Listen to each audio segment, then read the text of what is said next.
沧海一声笑泛音练习。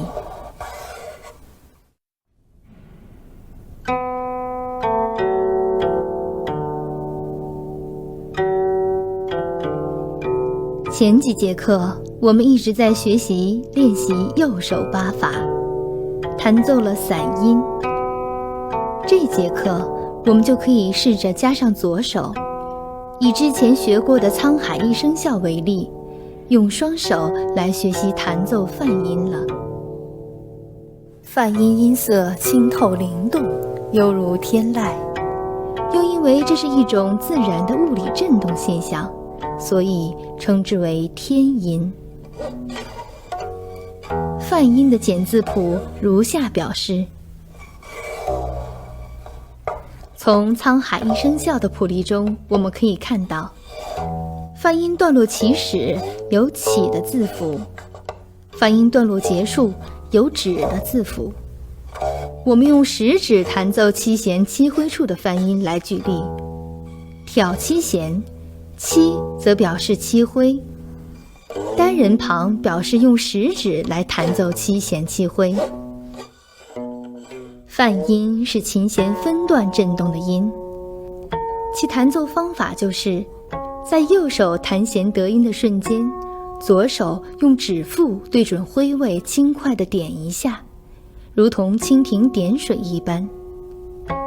弹奏时，食指指端正面着弦，左手不可以太快离开琴弦，太快的话，声音不够纯净。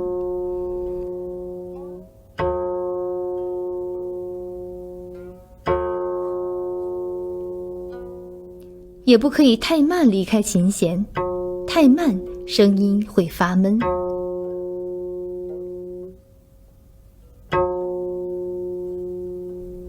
还要注意弦上自然存在的13个挥位点，必须对准挥位才能够弹奏出清亮的泛音。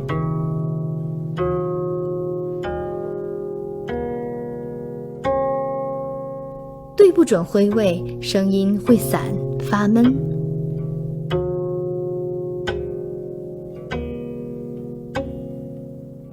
练习时，按照以上要点训练左右手的协调性，只有双手协调了，出来的音色才会最好。好的，泛音您学会了吗？我们可以用七挥泛音来弹奏这段沧海一声笑。下面我们来慢速弹奏一遍。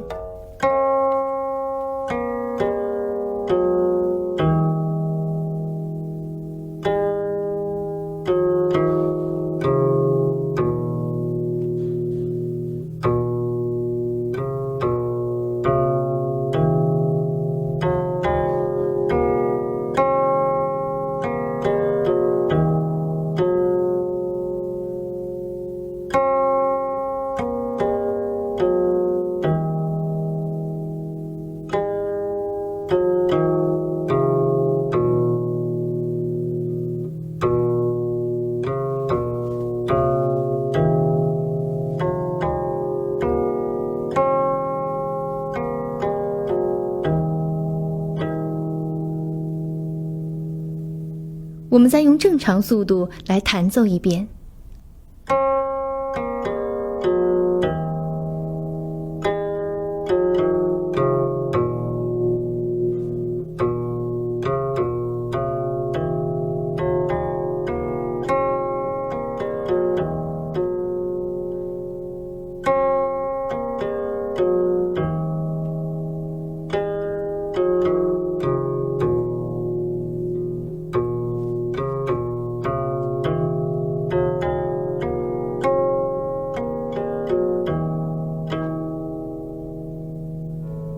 以上就是沧海一声笑主要旋律的泛音练习，是不是很简单？要多加练习呀。